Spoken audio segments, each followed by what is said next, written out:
Now we'll go to the next subtopic that comes under isoclasses and dialect boundaries. Okay, so before we go to isoclasses, you should know what do you mean by dialectology. Dialectology is nothing but study of dialects. That is called as dialectology, as I have named here. And anything, no, any picture where you are marking the dialects, that is called as dialect map. Okay, and when you are having a bunch of dialect maps altogether, no, that is called as dialect atlas. Okay, so here you have a handful of terms that you have to remember and by heart. Okay, the first one I told is dialectology. Dialectology is nothing but study of dialects, and when you are marking in a picture the lines that shows the difference in the or the variety of language, I mean, that is called as dialect map. This picture with lines of varieties of language is called as dialect map, and when you have a bunch of maps altogether, it becomes a dialect atlas. Okay, so here when you're looking in this map, no, roughly I have drawn this just as a map of England. So when you're looking here, I have drawn various lines, isn't it?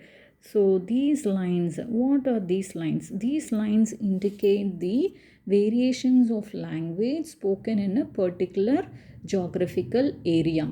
Okay, so such lines that is dividing the geographical area on the basis of distinct linguistic features, they are called as isoclasses. Okay, meaning this lines, various lines I have drawn here, isn't it? So these type of lines that shows the varieties of language depending on the distinctive linguistic features, that is called as isoglasses. That those lines are called as isoglasses. Okay, and when you are drawing such type of isoglasses to show the varieties of language depending on distinct linguistic features, sometimes you will have a group of isoglasses as I have put up here. Okay, sometimes the lines, no, will crisscross. There will be several lines in a particular area. Okay, so depending on the various divergent items, the isoglasses will be crisscross, and sometimes they will overlap. So when you are having such type of thing, no, there will be something like a merged one, that is called as bundles of isoclasses. Okay, so when you have many lines here and there drawn depending on the divergent items, that is called as bundle of isoglasses or bundles of isoglasses. Okay, and when you have such bundles of isoglasses, they mark the dialect boundaries also.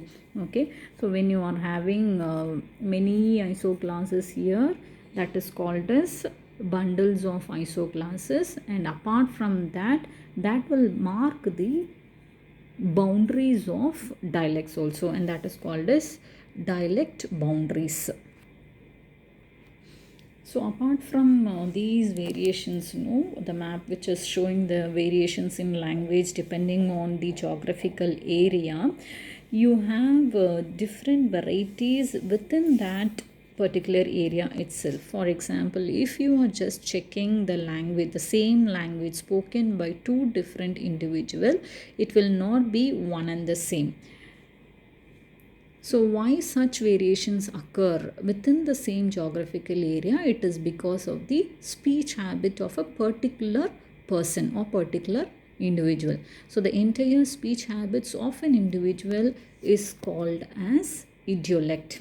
Okay, so as you see here, so again you can see this term idiolect. So, idiolect is nothing but the entire speech habits of an individual, that is called as an idiolect, meaning that even though two individual belongs to the same region, the two individual, when they speak the same language like English or Tamil, their language will definitely differ. So why such difference occurs between individual in living in same geographical area? It is because of their speech habit.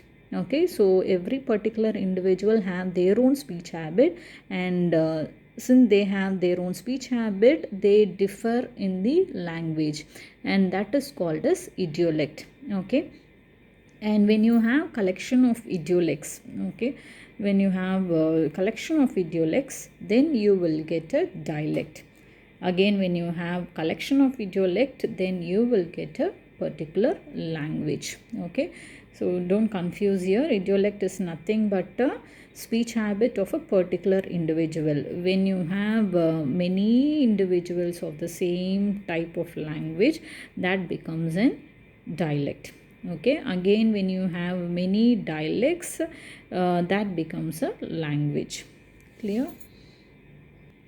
So this is what we have seen in this subtopic, isoglasses and dialect boundaries. We started with dialectology, and then we went into the dialect map and then dialect atlas, and under dialect map we have seen isoglass, and after that we have seen bundles of isoglasses, and then dialect boundaries.